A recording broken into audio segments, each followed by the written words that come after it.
Look at your motorcycle right now, right under the seat. There is a plastic box filled with either boiling sulfuric acid or highly volatile lithium sitting exactly 2 inches below your crotch. And if you bought that box online for $45, you are literally riding a ticking time bomb.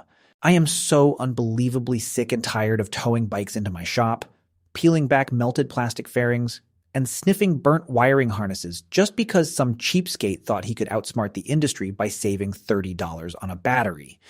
Do you have any idea what a voltage spike from a catastrophic battery failure does to your electronic control unit? It turns a $1,000 computer into a piece of burnt toast in a fraction of a millisecond. Every single week, I see the exact same garbage batteries ruining perfectly good motorcycles, leaving guys stranded on the side of the highway in the pouring rain, or worse, catching fire in their garages while they sleep. The motorcycle battery industry is one of the most corrupt, poorly regulated, outright scam-ridden markets in the entire automotive world. They are legally allowed to lie to you about power ratings. They use completely fabricated marketing terms to hide the fact that they are selling you hollow, recycled garbage. Today, I am ripping the lid off this scam. I am going to expose 5 of the most notorious, overpriced, and genuinely dangerous motorcycle battery brands that you need to stop buying immediately. I am going to tell you exactly how they are tricking you, how they systematically destroy your bike's electrical system, and the specific ways they fail. I am saving the absolute worst offender for last, a brand that is physically dangerous to own. And then, once we have waded through the trash, I am going to tell you the only 2 battery brands on the planet that I actually trust. The 2 brands that use pure materials, real engineering, and will actually start your bike every single time you hit the button. Let us start with the first trap that thousands of riders fall into every single day: Chrome battery. You see these all over the internet. They dominate the search results because they are incredibly cheap, usually hovering around the $40 to $50 mark, and they promise the world. They slap the letters AGM on the side, which stands for absorbent glass matte, and claim they are maintenance-free and vibration-resistant. It is an absolute lie. Here is the dirty little secret about Chrome battery and similar bottom-tier importers. Lead is an expensive commodity. It is heavy, it is regulated, and it costs real money to mine and refine. To hit that $40 price point, these factories in overseas sweatshops use recycled, highly impure lead. The lead plates inside a Chrome battery are paper thin.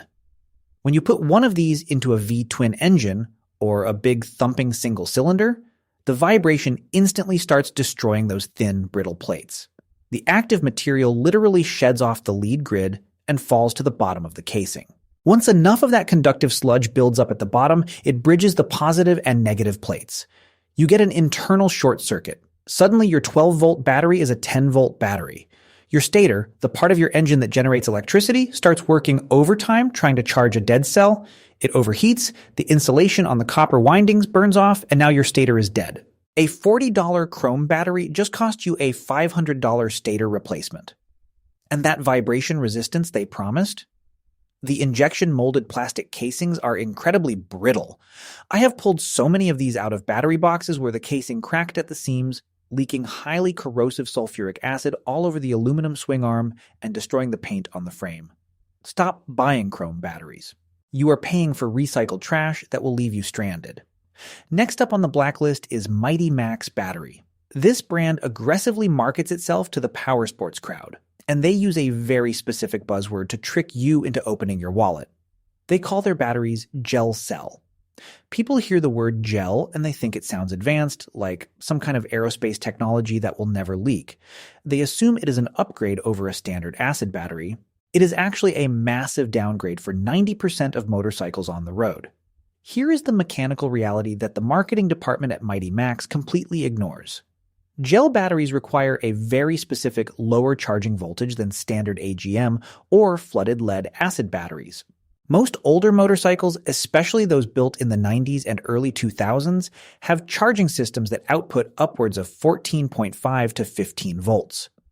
When you put a Mighty Max gel battery into a standard motorcycle charging system, that high voltage literally boils the gel inside the battery. The gel dries out, hardens, and pulls away from the lead plates. Once the gel loses contact